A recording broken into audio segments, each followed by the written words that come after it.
pa rin ba si Gargan sa inyong kuta? Doon pa rin ba namin matatagpuan ang inyong kasupasok kong bathala? Really? Tingin mo ba talaga sasabihin namin sa'yo? Mag-isip-isip ka naman. Sumagot ka ng maayos. Hindi namin ipagkakanulo ang bathalang nagbigay sa amin ng buhay. Kung gayon, ako ang babawi sa buhay na iyon.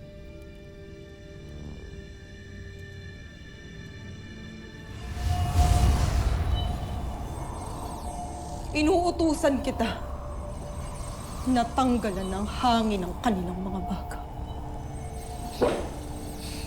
Nang sa gayon, ay tuluyan silang balagutan ng hininga.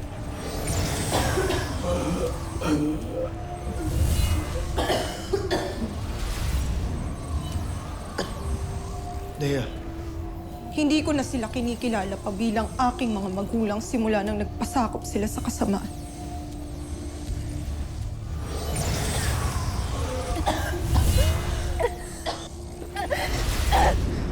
Brilyante ng hangin. Tuluyan mo nang tanggalan sila ng hininga.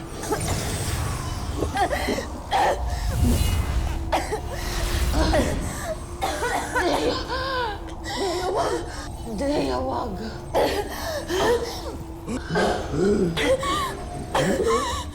Sino ka?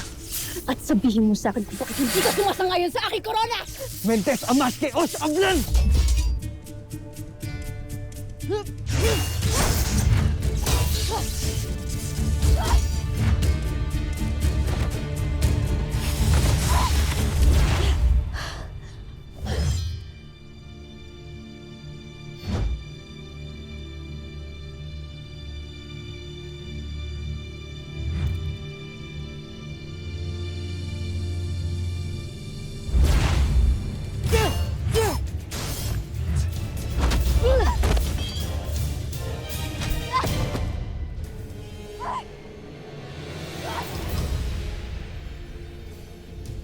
Armea?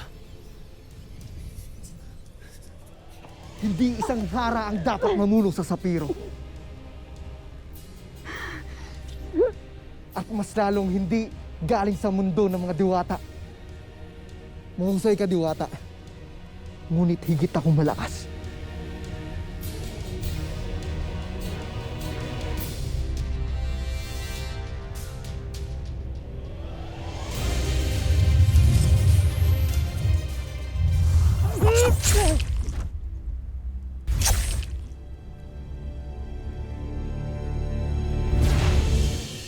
Mahalara!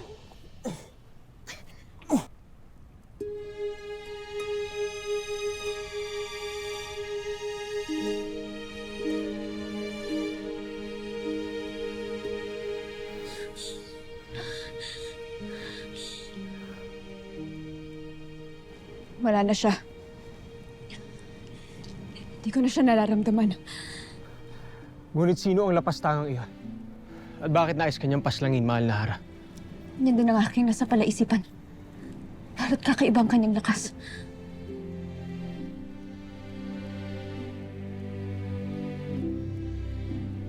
Ngunit, Abisala Eshma, sa iyong pagtanggol sa akin at sa iyong pagpunta.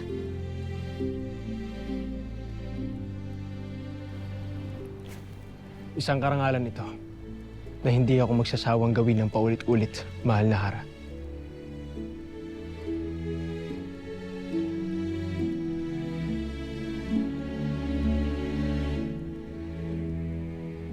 Makakaalis ka na.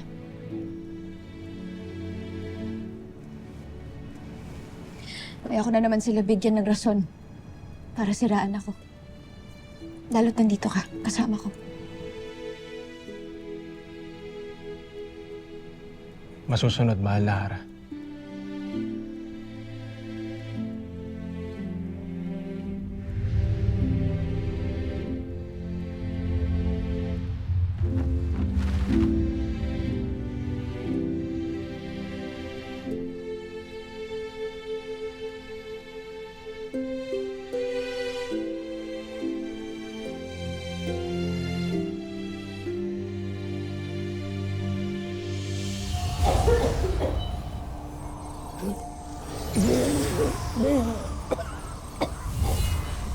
Malinis na nila yung kadugo!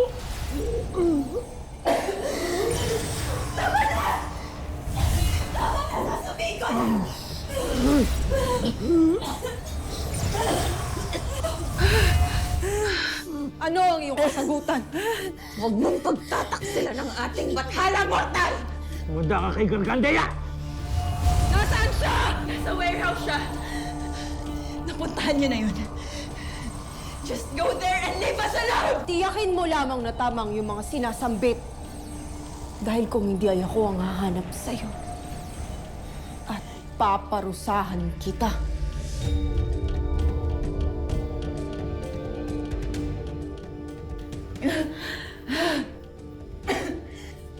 Tayo na.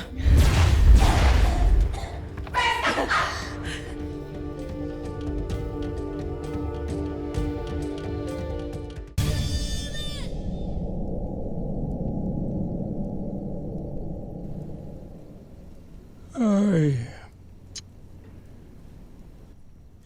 Kaawa-awa naman sina Danaya at Gaya. Nunong Imaw, may pag-asa pa kaya muling mabuhay si Sangretera? Lalo't ayon kay Ginoong Papaw kanina ay hindi naman siya sinundo ng mga retre, hindi ba? Hindi ko alam, Tukman. Ngunit sana nga ay kawaan si Tera ng matalumang Kasopeya upang magbalik siyang muli sa atin.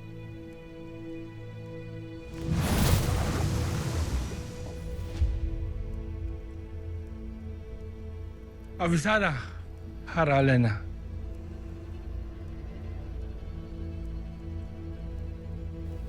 Tunay nga. Namatay na nga ang isa pang anak ng aking kapatid.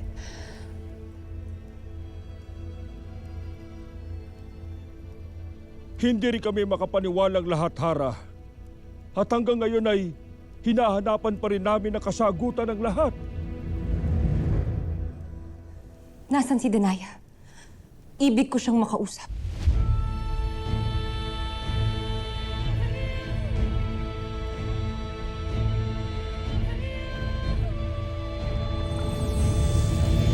Nag-iba na ang iyong antas. Sa darating na pagbilog ng 2 buwan, ang iyong kapangyarihan ay lalabas.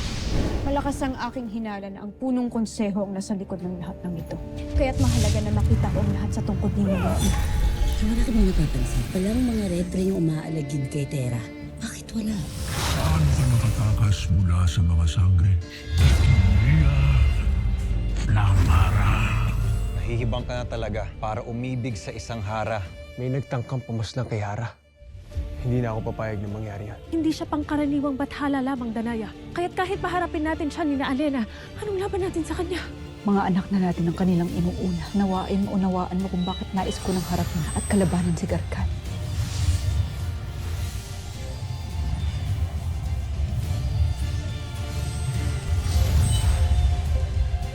Hindi kayo aalis nang hindi ako kasama.